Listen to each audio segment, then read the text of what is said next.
9.5 ఏళ్లలో తెచ్చాం.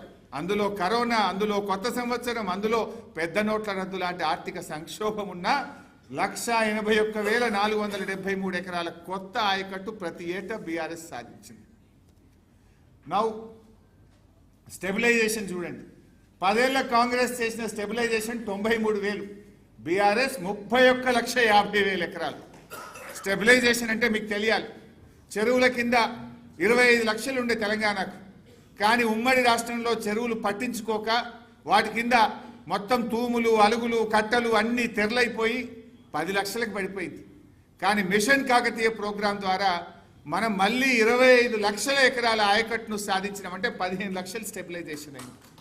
SRSP stage 2 పేరుకే కాలువలు తుమ్మలు మొలిసినాయి తప్ప నీళ్లు బారలే.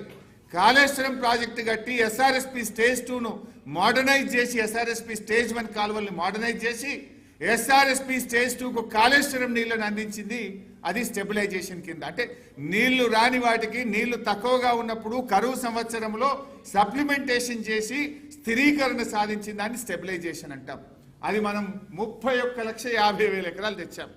స్టెబిలైజేషన్ యావరేజ్ చూస్తే 10 ఏళ్ల కాంగ్రెస్ సంవత్సరానికి 9,300 ఎకరాలు ఇస్తే బీఆర్ఎస్ 3,31,578 ఎకరాలు ప్రతి ఏటా స్టెబిలైజేషన్ తన 9.5 ఏళ్ల కాలంలో చేసింది.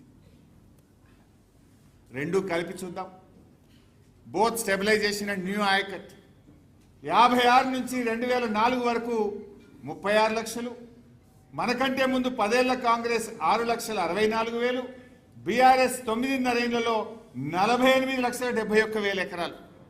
అంటే మీరు పైన యావరేజ్ చూస్తే 56 నుంచి 2004 వరకు సంవత్సరానికి 75,000 ఎకరాల ఆయకట్లు తెచ్చారు.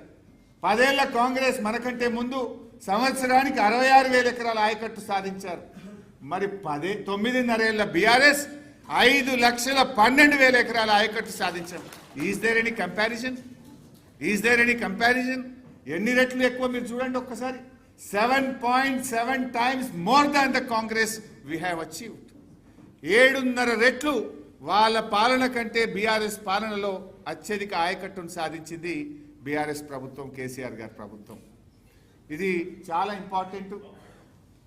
మీరు రేవంత్ రెడ్డి అసెంబ్లీ సాక్షిగా ఎంత పచ్చి అబద్ధాలు మాట్లాడిండు అనడానికి నేను సాక్ష్యాధారాలతో సహా చూపిస్తా ఉన్నాను. మీరు కూడా కొద్దిగా క్లీన్గా వింటే యూ విల్ అండర్స్టాండ్.